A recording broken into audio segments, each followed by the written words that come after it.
Fish are in trouble. The cod population off Canada's east coast collapsed in the 1990s. Intense recreational and commercial fishing has decimated Goliath grouper populations in South Florida.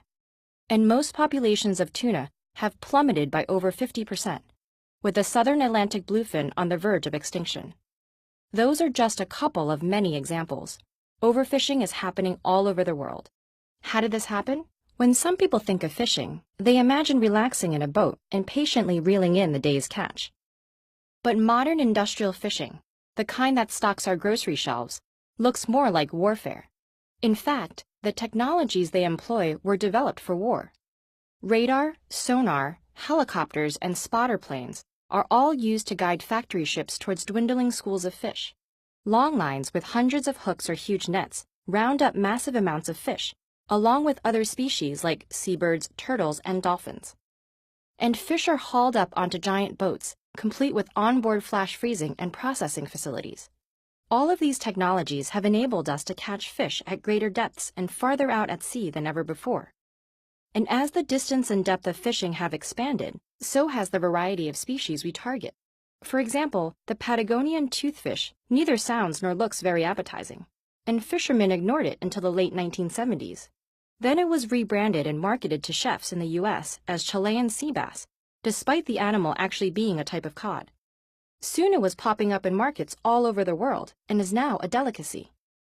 Unfortunately, these deep-water fish don't reproduce until they're at least 10 years old, making them extremely vulnerable to overfishing when the young are caught before they've had a chance to spawn. Consumer tastes and prices can also have harmful effects.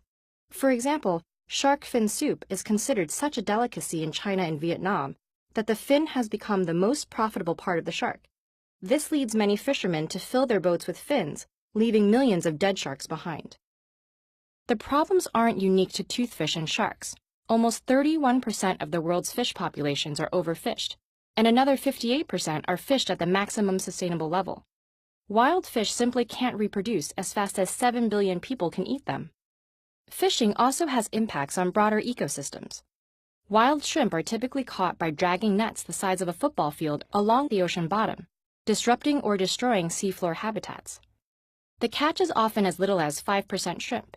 The rest is bycatch, unwanted animals that are thrown back dead. And coastal shrimp farming isn't much better. Mangroves are bulldozed to make room for shrimp farms, robbing coastal communities of storm protection and natural water filtration, and depriving fish of key nursery habitats.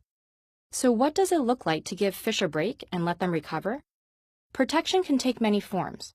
In national waters, governments can set limits about how, when, where, and how much fishing occurs, with restrictions on certain boats and equipment.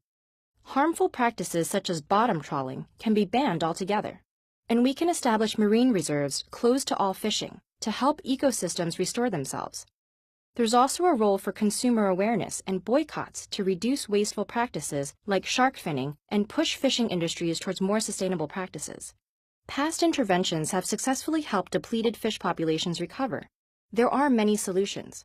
The best approach for each fishery must be considered based on science, respect for the local communities that rely on the ocean, and for fish as wild animals.